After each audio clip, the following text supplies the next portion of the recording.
You want me to read this list? You want me to go through the same list of indigenous people, inclusive justice, primary literacy, female empowerment, personalized 3D avatar tools for gender identities? This is stupid. This is stupid. I can hardly sit here. I was hoping to just let my Democrat colleagues sound off this morning, get through their one-act plays, but I can't. I can't sit here and listen to this grandstanding. They wear their armor of indignation proudly, but we know what's underneath that. And I hate to question the motives of my colleagues, but this is we have touched a nerve, Mr. Chairman, and we have entered the inner sanctum of the Democrats' temple. And I think that holy grail is the government and their unionized government employees. And if you get anywhere near it, this is the reaction you're going to get.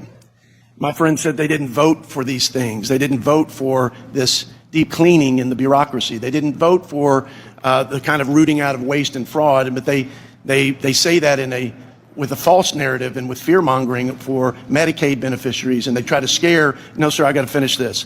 They're trying to scare our seniors and scare the most vulnerable. That's a long-standing tactic. But the American people didn't vote for transgender operas in Colombia. But where's the indignation on that? I haven't heard a single person talk about that. What about the transgender comic books and the DEI musicals in Ireland and all this absurd and insulting example after example of just complete and utter wasting the taxpayer dollar? The GAO, the Government Accountability Office, that's a government entity, so you ought to bow down to that authority as well and accept it hook, line, and sinker for their data and statement on fraud, which is up to $5 trillion over the 10-year window. $5 trillion. Where is the outrage on all of that? I've never heard it, not one time. This is, I hear about the unelected billionaires because you all love class warfare. You love to divide people by race and gender and class.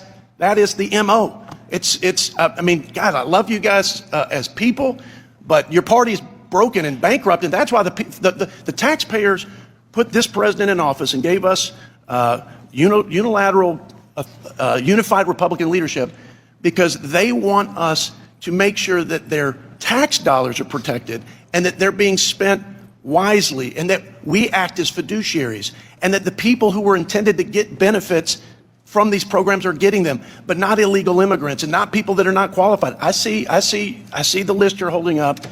Enough with the theater. Where is the outrage? Are you not insulted by this list? You want me to read this list? You want me to go through the same list of indigenous people, inclusive justice, primary literacy, female empowerment, personalized 3D avatar tools for gender identities? This is stupid. This is stupid. Mr. Chairman, reclaiming my time. You got your time. Where was the concern for conflicts of interest and abuse of power when the IRS leadership and the special prosecutors from the Biden DOJ were obstructing the investigation into the Hunter Biden scheme? And your president said, I don't know anything about it, never been involved. And we knew that wasn't true, and we discovered it wasn't. But where was the drive and the passion that I see from you, all my colleagues, on that issue and the transparency or lack thereof for the last 2 or 3 years? I never see this until we're talking about the tip-to-tail audit of the federal government to root out wasteful spending and act as fiduciaries on behalf of the taxpayers. It's unbelievable to me. It's unbelievable, but I think it's on such display today that the American people in their good judgment are reading right through it just like I am. And again, if you want to wander in the wilderness for 40 years, you're making a good case to do that to the American people. They're on our side on this issue. With that, Mr. Chairman, I yield back.